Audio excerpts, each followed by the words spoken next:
Kitco Mining special coverage of BMO's Global Metals, Mining and Critical Minerals is brought to you by First Majestic Silver.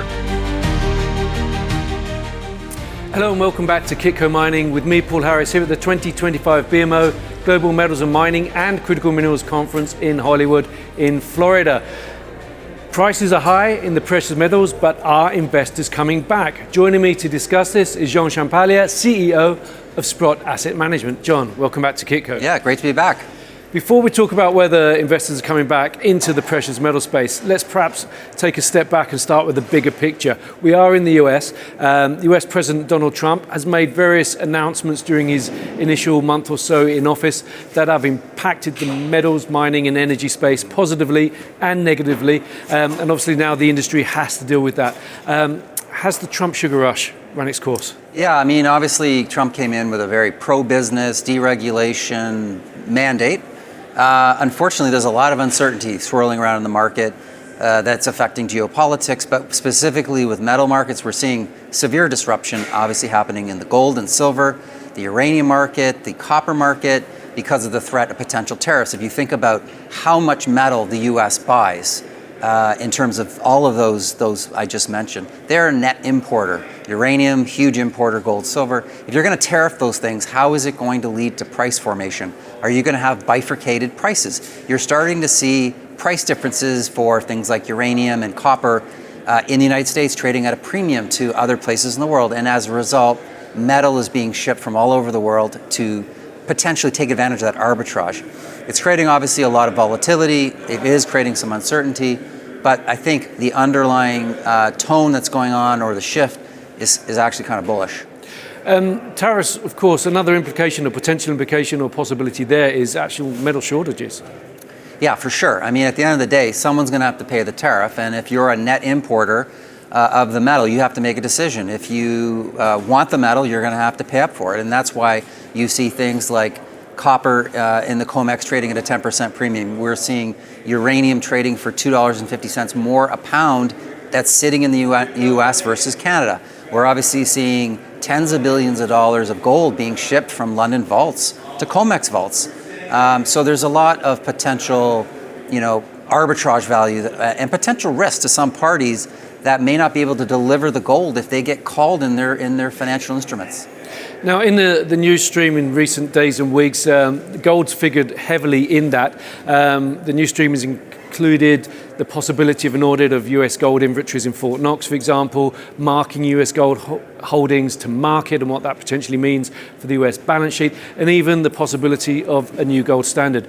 Where do we start with all that? What's your thoughts on some of those items? Yeah, I mean, there's a lot of speculation right now, and people that are much more in the weeds on this stuff could probably give you a better guess, but I think it's quite fascinating what's going on. Starting with the gold audit, it's kind of interesting, part of this Doge effort that they want to go and see the gold. The more important question is not is the gold there, how many bars are there. The question to ask is who has title of the gold? That's the more important question, and I hope it gets asked and answered, because that's the question that we've always wondered. How much of that gold has been leased out? Is it swapped out? Has it been pledged? How much is perhaps held by other governments? What's the real stockpile? Now, if you believe the U.S. is one of the largest holder of gold, you have to ask yourself, why wouldn't they want the value of that gold to go up? And that's exactly what the price has been doing. It's been creeping up to 2,900. Doesn't seem like it wants to slow down. The motion is to the upside. We haven't seen the historical kind of shenanigans when the gold price strengthens. The CFTC comes out, changes margin limits on gold and smacks it down. It just feels as though the trajectory for gold is continued to the upside. I think that uncovers or focuses on a peculiar dichotomy in the gold space, because on the one hand, there are people that want increased visibility and transparency, and World Gold Council, for example, and obviously a lot of the industry players that are here at this event. But the customers of gold, the people that actually buy it, a lot of those buy it because it is a very silent, almost invisible asset as and when you've taken possession of it. So an interesting dichotomy at play there. Yeah, absolutely. And I mean, I think one of the key reasons why the Sprott Physical Gold Trust has been so successful, and we're approaching almost $10 billion and in its 15th year anniversary this year, is because people know that our gold is fully allocated, segregated, stored at the Royal Canadian Mint. We don't do any unallocated gold. And these things are starting to become more valued again by people that are concerned about, is there enough gold backing some of these paper contracts? Is there enough gold to cover some of these unallocated positions? And I think that's one of the value propositions that has allowed us to scale our vehicle over the years to 10 billion. Now, another group that are buying gold in increasing amounts are central banks, and in addition to buying more gold, they're also repatriating gold from the United States, from the UK, back to their own central banks, so they can look after it and for themselves and have that trust. A lot has been reading about central bank buying, particularly in Eastern economies. How are Western investors reacting to this? Are they starting to return to the market? Yeah, I think this is a really fascinating development, and we view this as basically gold reasserting itself as a monetary metal. We see a number of central banks that have really helped power the price of gold to new highs, particularly last year. And it's not just one central bank. There are many that are changing their reserve mix of foreign assets away from US dollars and US treasuries to gold. And that's a very powerful driver, because as we know, there were long periods of time where central banks were net sellers of gold, and that obviously put a lot of downward pressure. Now we have the reverse happening. Now, what about Western investors? Because we know Eastern investors have very high affinity for gold, whether you're in India or China. Western investors have largely been indifferent up until recently. We saw a flurry of gold buying interest in 2020 during COVID, safe haven buying. But then that dissipated. And last year, if you look at the ETFs globally, they were net sellers of gold. It hasn't been until recently where that has flipped to now net buyers of gold through the ETFs. And that's very powerful, because if you can get central banks buying at the same time that Western investors are buying gold, that's a very powerful tailwind for the price of gold, which is why I think it's hitting all-time highs. I get to travel to the US various times a year, and one thing I've noticed in recent months is the increasing amount of advertising on national TV for, basically retail coins and bar selling or buying. So it seems that gold is being marketed to the general population to an increasing degree. Yeah, I think if you take a step back, gold is very under-owned by institutional investors. Very few own it. Retail investors obviously own more, but it's still a very small part of the overall wealth mix. I think investors, they turn to gold when they are feeling uncertain, when they want that insurance potential in their portfolio, that safe haven, the traditional role of gold as a safe haven asset. With all of the uncertainty in the world, some of the fractured geopolitics that we're seeing, that's a key signal for people to say, maybe I need to have some more hard assets in my portfolio. And I'm not surprised that people are pushing that message right now, because we are. Well, let's turn a little bit more to Sprott's wheelhouse, and I say that bearing in mind the variety of products that Sprott offers the general public. Much of the narrative in the space in recent years has been about passive buying via ETFs, such as the ones that you manage, quant trading, the impact and or distraction of crypto on the space. How do you see the precious metals sector evolving, and what do you think will be the key trends to watch for this year? Yeah, so I'd say the big trend is obviously, will we see a continued return of Western buyers to physical gold? And we're starting to see that in size in the last few weeks, as some of the geopolitics are getting a little bit crazy.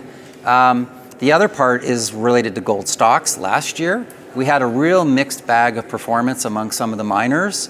And that really disappointed investors, because in an environment where gold's going up, say 25%, you sure hope that the companies that you own are capturing that operating leverage, which they're designed to do. And some companies did, and some companies did not. We're starting to see some better results. Some of their cost issues, I think, are getting under control. And the gold stocks have obviously performed quite well year to date. So at the conference 2 years ago, there was a real malaise on gold stocks. Nobody was interested. It was all about lithium. And last year, I would say, it was more about uranium. This year, gold's kind of reasserted itself, and there's much better interest. Now, at the end of the day, these gold companies need to perform. They need to develop their projects and grow their earnings and capture that operating leverage that they're designed to do. And that's really going to be the test this year. If that plays out, you could definitely see a catch-up trade here. and you can start to see capital moving back into these gold stocks. We can certainly see some catch up happening. Looking at the gold companies, a number of them have posted year-on-year gains of over 100% on their share price. Obviously some much better than that, some worse than that. A number of my interviewees here at this event have reflected that despite the high metals prices, investors still seem to be cautious and question whether the companies will manage well the bonanza that the gold price is giving them. So there still seems to be some doubt on that. To a certain extent, you could argue that gold companies are still in the penalty box. Yeah, I think that's a fair assessment. I think the scar tissue from the last cycle runs very deep, and people have long memories. And I think the discipline that has really been put on the sector is real. Like, they do not want to see transactions, M&A deals and stuff that don't make a lot of sense. Because there were a lot of ill-timed, ill-conceived deals in the last cycle. We don't see that happening. We see a lot more smarter, strategic-driven deals happening where companies are really trying to, combine that make a lot of financial sense, diversification-driven rationale, and so we see more of that happening. Investors obviously want to see the premiums around those deals because there was a period there where we saw a lot of, zero premium deals or very low premium deals. That doesn't get investors very excited, and that's something we're going to watch out for. But you're right. I think you need the gold price to hold here. You need the companies to show that the profits are going to fall to the bottom line and that they're going to remain, very disciplined in terms of replacing reserves. Now, I think you mentioned a moment ago, John, that you're seeing more inflows into your ETFs. I think you said, is it 10 billion? What sort of money, what sort of investors are you seeing coming in? Are they new investors or are they old investors coming back after being out of the space for a few years? Yeah, I think it's a lot of the usual suspects and characters that have been more predisposed to owning gold in their portfolio. I think we're slowly getting new investors coming in. I'm talking to institutions, all the time and at this conference, and they're definitely willing to listen to our story about the role of gold. They see what's happening, this kind of bifurcation of the world and de-dollarization. They're quite intrigued by gold. Are they all moving to gold? No, not yet, but I think a lot of them are doing the work. We're starting to see good inflows into some of our products again. Last year we had a decent year, but given the price appreciation for gold, I would have thought we would have raised 2 or 3 times the amount we did. Okay. Now, you mentioned M&A. We've started to see a lot of deals happening, and one of the recent ones that was announced just as this conference was getting underway, one of the key drivers there was to get to the scale to attract investor interest, to separate themselves from that thick band of mid-tier gold producers in the $1 to $4 billion market cap range. M&A for scale, a lot of people think that that's not a good idea. What for you makes for a good M&A deal? Yeah, it's not about getting big for the sake of getting bigger, but there is a rationale to get to scale and improve your liquidity of the stock. Because we talk to hundreds of institutions and they say, look, we might get excited about a story, but if we cannot position ourselves in and out of that company because there isn't enough liquidity, we won't invest in it. And the investment managers today are so big and they have so many different risk management controls and liquidity screens that really drive their investment criteria that if a company can't meet them, even if the project is fantastic or the projected returns are great, they just can't invest in the name. So that's the reason why companies are saying we need to be more relevant. Being more relevant is about de-risking projects. Sometimes it's about just liquidity. Okay. We talk a lot about excitement, and we need excitement to bring investors back, give investors something to be excited about. Obviously, posting great returns and great financials is one possibility there. M&A is another possibility. What do you think will generate excitement? What should companies be doing? Well, look, companies, they really need to create value, right? At the end of the day, these companies, there's a lot of gold companies, probably too many if you ask us. And so it's really about value creation at the company level. If you can't create value, then I might as well just own the rock. And I think that's what the key competitor has been for a lot of these gold mining stocks is I just hold gold because guess what? It's done pretty well, just holding the rock. And that's the challenge is these companies need to create real value and do it on a consistent basis. And that's the real challenge here. The other element about bringing excitement back to the market, and again, excitement might be the wrong term, but again, people will seek gold when they want insurance, that perceived insurance. And when people are fearful or uncertain, then that's when this safe haven type of flows can return to the market like we saw in 2020. And we're not saying, we're in an epidemic type of phase of mindset or whatever, but there are a lot of uncertainties right now. There's a lot of changing messages coming from different governments right now. And that uncertainty could be a catalyst to move flows. We always say uncertainty is worse than bad news. And right now it just feels like there's a lot of uncertainty. Absolutely, yeah. Bad news you can quantify and put your risk on that, but uncertainty, who knows? Okay, let's end the year with some forward-looking statements from you, John. What are some of the things that people can expect to see coming out of Sprott Asset Management this year? Yeah, well, we're pretty excited about our new ETF that's an actively managed and the first of its kind in the world that we're aware of. That is our actively managed gold and silver miners ETF with the very cute ticker symbol GBUG, G-B-U-G.